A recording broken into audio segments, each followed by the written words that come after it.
Welcome to bulletin news. ముందుగా headlines.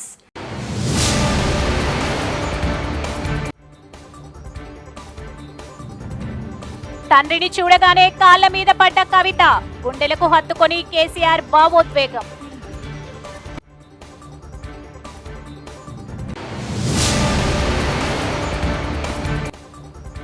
ఓటుకు note కేసులో కీలక పరిణామం, మాజీ మంత్రికి చుక్కెదురు, ముగిసిన విచారణ.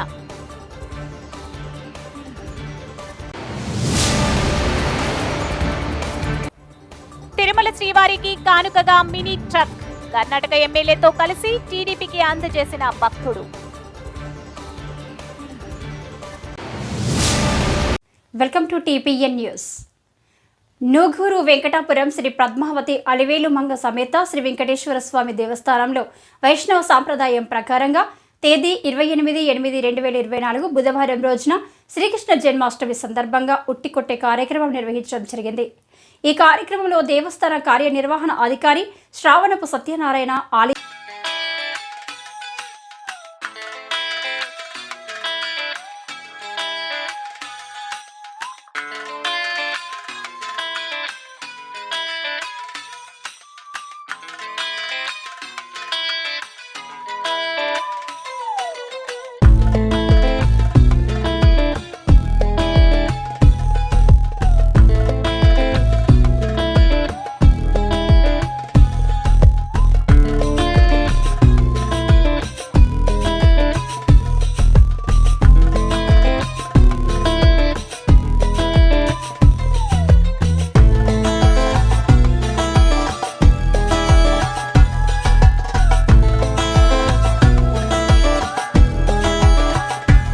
పట్టణంలోని అంబేద్కర్ చౌరస్తాలోని మున్సిపల్ కాంప్లెక్స్ భవనంలో గురువారం తెలంగాణ రాష్ట్ర న్యాయ సేవా సదన్ జిల్లా న్యాయ సేవా సేవాధికార సంస్థ ఆదేశాల మేరకు బోధన్ మండల న్యాయ సేవాధికార సంస్థ ఆధ్వర్యంలో కమ్యూనిటీ మీడియేషన్ కేంద్రాన్ని జిల్లా జడ్జి సునీత కుంచాల ప్రారంభించారు.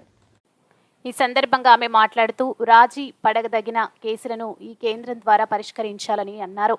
అన్ని శాఖల సమన్వయంతో కేంద్రానికి వచ్చే ఫిర్యాదులను 1-2 మార్లు ఇరుపక్షాలను మాట్లాడి రాజీ కుదర్చాలని ఆమె ఈ కేంద్ర నిర్వాహకులకు సూచించారు. ఈ కేంద్రం ద్వారా ప్రజలకు సత్వర న్యాయంతో పాటు పోలీసులకు న్యాయస్థానాలకు పని తగ్గుతోందని అన్నారు.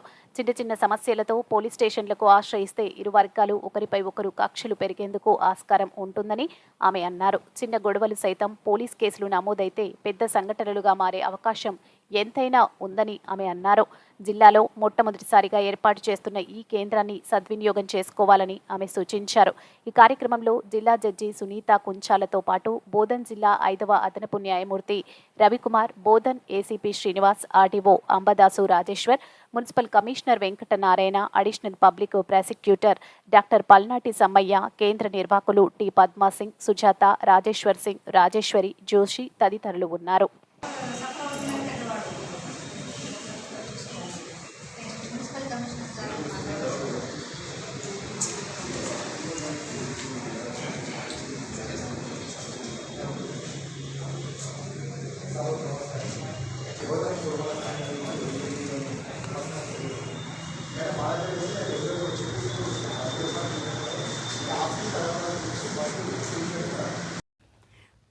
పారిశుద్ధ్య కార్మికులపై దాడి.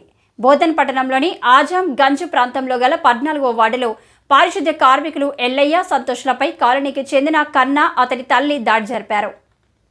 ఈ సంఘటనను నిరసిస్తూ గురువారం మున్సిపల్ కార్మికులు మున్సిపల్ కార్మిక సంఘాల నాయకులతో కలిసి మున్సిపల్ కార్యాలయం ఎదుట బైఠాయించారు. తమపై దాడికి పాల్పడ్డ వ్యక్తులను చట్టపరంగా శిక్షించాలని, ఇలాంటి సంఘటనలు పునరావృతం కాకుండా చూడాలని కార్మిక సంఘాల నాయకులు డిమాండ్ చేశారు. ఈ సందర్భంగా మున్సిపల్ కమిషనర్ వెంకటనారాయణ కార్మికులతో మాట్లాడుతూ పారిశుద్ధ్య కార్మికులపై దాడి చేయడం సరైంది కాదని, దాడి చేసిన వ్యక్తులపై చట్టరీత్యా చర్యలకు పోలీసులకు ఫిర్యాదు చేశామని, కార్మికులు ఆందోళన చెందవద్దని, ఇలాంటి సంఘటనలు పునరావృతం కాకుండా చూస్తామని కార్మికులకు హామీ ఇచ్చారు. దీంతో కార్మికులు యథావిధిగా విధుల్లోకి వెళ్లారు. 5 గంటలకు లేచి పనిచేసేది ఏంది? మన ఊర్లో ప్రజలందరూ మంచుకోవడాలని చేస్తున్నారు. సరే, ఇట్లాంటి సంఘటనలు జరుగుతున్నాయి. నాకున్న 30 సంవత్సరాల సర్వీసులో ఇట్లాంటి చూసినాను, జరుగుతున్నాయి. నేను కూడా ఇప్పుడు ఈ సందర్భంలో నేను ప్రజలందరూ ఏం కోరుకుంటున్నాం అంటే, మేమందరం పొద్దున్న 5 గంటల నుంచి రాత్రి 12 వరకు కూడా పనిచేసేది మీకోసం. మీ సహాయ సహకారాలు ఉంటేనే మన టౌన్ ముందుకు పోతుంది. మేము కూడా కష్టపడడానికి ఫలితం ఉంటుంది, గంటకు 2 గంటలు ఎక్కువ పనిచేస్తున్నాం. ఇప్పుడు పెద్దవాళ్ళు చెప్పినట్టుగా జీతాలు కూడా మనకు కొంచెం లేట్ వస్తుంది, అయినా కూడా మీరు పనిచేస్తున్నారు ఎందుకు? కామారెడ్డి జిల్లా ఎల్లారెడ్డి డివిజన్ పరిధిలోని హజీపూర్ కట్ట కింది తండాలో అడవి జంతువులకు రక్షణ కరువైంది. జనారణ్యంలోకి రావడం, ప్రాణాలు కోల్పోవడం జరుగుతూనే ఉంది. రైతు పంట పొలాల వద్ద పంట రక్షణకై విద్యుత్ అమర్చడంతో షాక్ పెట్టడం, వాటిని అడవులకు జంతువులు పడడం మామూలుగానే జరుగుతుంది. కానీ అటవీశాఖ అధికారులు ప్రజలకు అవగాహన కల్పించడంలో నిర్లక్ష్యం వహిస్తున్నారు. ఎల్లారెడ్డి మండలంలోని హాజీపూర్ తండ గ్రామంలో రైతు కట్టా కింది తండాకు చెందిన వ్యక్తి చెరుకు తోటకు విద్యుత్ షాక్ తగిలించడంతో చిరుత మృతి చెందింది. విద్యుత్ షాక్కు చిరుత చనిపోవడంతో విషయాన్ని గుట్టుచప్పుడు కాకుండా అధికారులు కప్పివేస్తున్నారు. అటవీశాఖ అధికారులు స్థానికంగా ఉండక తమ ఇష్టం వచ్చినట్లుగా సమయానికి కార్యాలయంకు వచ్చి హాజరు పట్టికలు తమ దినసరి హాజరు వేసుకుని హాయిగా రోడ్లపై ప్రయాణిస్తున్నారని ప్రజలు మండిపడుతున్నారు. కనీసం కూడా అటవిని ఆనుకొని ఉన్న గ్రామాల్లోకి వచ్చి పరిసర ప్రాంతాలను పరిశీలించకపోవడం చిరుత చావికి కారణమని ప్రజలు అటవీశాఖ అధికారులపై మండిపడుతున్నారు. రేంజ్ అధికారుల నిర్లక్ష్యమే చిరుత మరణానికి కారణమని గ్రామ ప్రజలు బుస్సుమంటున్నారు. ఎల్లారెడ్డి రేంజ్ అటవీశాఖ అధికారులపై చర్యలు తీసుకోవాలని ప్రజలు సంబంధిత శాఖ అధికారులను వేడుకుంటున్నారు. విషయం తెలుసుకుని సంఘటన స్థలానికి చేరుకొని తగు చర్యలు చేపడుతున్నారు. కామారెడ్డి ఆఫ్ డిఓ రామకృష్ణ వచ్చి చిరుత పోస్టుమార్టం నిర్వహించి చిరుత మరణానికి గల కారణాలు తెలిపారు. ఈ కార్యక్రమంలో వెటర్నరీ డాక్టర్ రవికుమార్ మరియు ఫారెస్ట్ సిబ్బంది పాల్గొన్నారు. తలకాయ పట్టు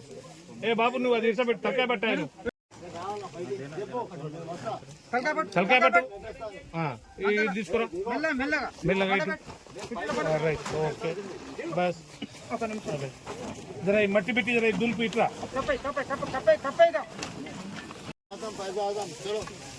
ఒక నిమిషం ఆగు.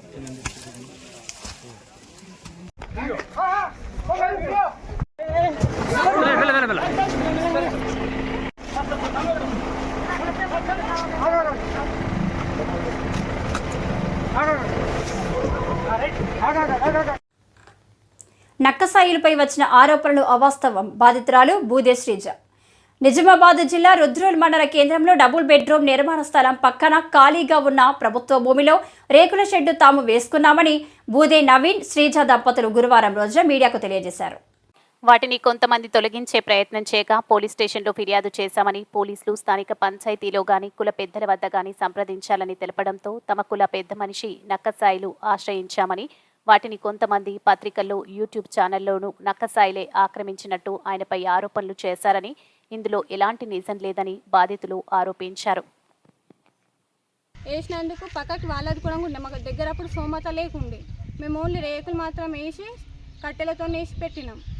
అప్పుడు వర్షానికి కూలిపోవడం వల్ల వేరే వాళ్ళ దగ్గర 10,000 అప్పు తీసుకొని మేము రేకుల షెడ్ వేద్దామని స్తంభాలు పెడితే అతను వచ్చి పగల కొట్టేసి మా ఆయన కింద కొట్టిండు. కొట్టిన తర్వాత మేము పోలీస్ స్టేషన్కి వెళ్ళినాం. పోలీస్ స్టేషన్ వెళ్ళిన తర్వాత పోలీసులు ఏమన్నారు, మీ గ్రామ పంచాయతీలోకి వెళ్ళండి, లేకుంటే మీ పెరక కులంలో మీరు ఎవరైతే పెద్ద మనుషులు ఉన్నారో వాళ్ళతో మాట్లాడుకోరని ఎస్ఐకి ఇంకా పంపించడం వల్ల మేము వచ్చి మా గ్రామంలో గంజాయి విక్రయిస్తున్నాడన్న సమాచారంతో పోలీసులు మెరుపు దాడి చేసి 5 యువకుల వద్ద నుండి గంజాయి, 2 బైక్లు, 5 మొబైల్ ఫోన్లను స్వాధీనం చేసుకుని వారిని అరెస్టు చేసిన ఘటన సిద్దిపేట జిల్లా కొమరవెల్లి గ్రామ శివారులో చోటు చేసుకుంది. మంగళవారం కొమరవెల్లి పోలీస్ స్టేషన్లో సిఐ ఎల్ శ్రీను మీడియా సమావేశం ఏర్పాటు చేశారు. మంగళవారం కొమరవెల్లి పోలీస్ స్టేషన్లో సిఐ ఎల్ శ్రీను మీడియా సమావేశం ఏర్పాటు చేశారు. సిఐ శ్రీను తెలిపిన వివరాల ప్రకారం సోమవారం అర్ధరాత్రి కొమరవెల్లి గ్రామ శివారులో చెరియాల మండలం పోతిరెడ్డిపల్లి గ్రామానికి చెందిన ప్రేమరాజ్ వద్ద నుండి సిద్దిపేటకు చెందిన 3 యువకులు, కొమరవెల్లి గ్రామానికి చెందిన 2 మైనర్ యువకులు గంజాయి కొనుగోలు చేస్తున్నట్లు కొమరవెల్లి పోలీసులకు సమాచారం రావడంతో మెరుపు దాడి చేసి కొమరవెల్లికి చెందిన 2 మైనర్ బాలులను, సిద్దిపేటకు చెందిన 3 యువకులను అరెస్ట్ చేసి వారి వద్ద నుండి 60 గ్రాముల గంజాయి, 2 బైక్లు స్వాధీనం, 5 మొబైల్ ఫోన్లను స్వాధీనం చేసుకున్నారు. కొమరవెల్లికి చెందిన 2 మైనర్ బాలులకు నోటీసులు జారీ చేసి సిద్దిపేటకు చెందిన 3 యువకులపై కేసు నమోదు చేసి రిమాండ్కు తరలించినట్టు సిఐ శ్రీను తెలిపారు. గంజాయి విక్రయిస్తున్న చెర్యాల మండలం పోతిరెడ్డిపల్లికి చెందిన ప్రేమరాజ్ పరారీలో ఉన్నాడని, త్వరలోనే పట్టుకుంటామని సిఐ శ్రీను తెలిపారు. ఈ సందర్భంగా సిఐ శ్రీను మాట్లాడుతూ కొమరవెల్లి పుణ్యక్షేత్రం వద్ద అసాంఘిక కార్యకలాపాలకు గాని గంజాయి వంటి మత్తు పదార్థాలను విక్రయించిన, కొనుగోలు చేసిన చట్టరీత్యా చర్యలు తీసుకుంటామని, అలాగే స్కూల్, కళాశాలలకు వెళ్లే విద్యార్థుల పట్ల తల్లిదండ్రులు ప్రత్యేక శ్రద్ధ చూపాలని సిఐ శ్రీను తెలిపారు. పరిచయం ఏర్పడి అతని ద్వారా గంజాయి కొనుగోలు చేసి ఈ ఏరియాలో ఉన్నటువంటి యువతకు అమ్మి సొమ్ము చేసుకుంటూ జల్సాలకు అలవాటుపడ్డారు. దాంట్లో భాగంగా వాళ్ళని అరెస్ట్ చేసి వాళ్ళతో పాటు ఇంకొక ముగ్గురు, సిద్దిపేటకు చెందిన ముగ్గురు గంజాయి కొనుక్కోవడానికి ఇక్కడికి వస్తే వాళ్ళని మొత్తాన్ని 5గురిని అరెస్ట్ చేయడం జరిగింది. సిద్దిపేటకు చెందిన జంగం ఓంకార్, ఎండి సమీర్, మంగునూరి నగేష్ అనే ఈ ముగ్గురిని అరెస్ట్ చేసి ఈ ఇద్దరు జువెనల్స్ను కూడా వాళ్ళ తల్లిదండ్రులకు అప్పగించడం జరిగింది, నోటీసులు జారీ చేసి. వీరి వద్ద నుంచి ఒక 60 గ్రాముల గాంజా, తర్వాత 6 మొబైల్ ఫోన్స్, 2 మోటార్ సైకిల్ని స్వాధీనం చేసుకోవడం జరిగింది. వీళ్ళని ఈ మేజర్లైనటువంటి నేరస్తుల్ని అరెస్ట్ చేసి ఈరోజు కోర్టుకు పంపించడం జరుగుతుంది. మరొక్కసారి ఈ తల్లిదండ్రులకు అప్పీల్ ఏంటంటే, ఈ పిల్లల మీద అబ్జర్వేషన్ పెట్టండి.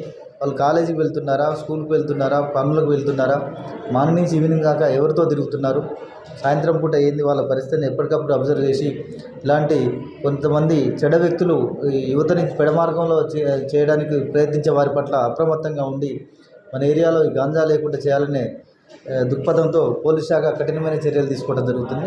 దానికి ప్రజలందరూ సహకరించాల్సిందిగా కోరుతున్నాను.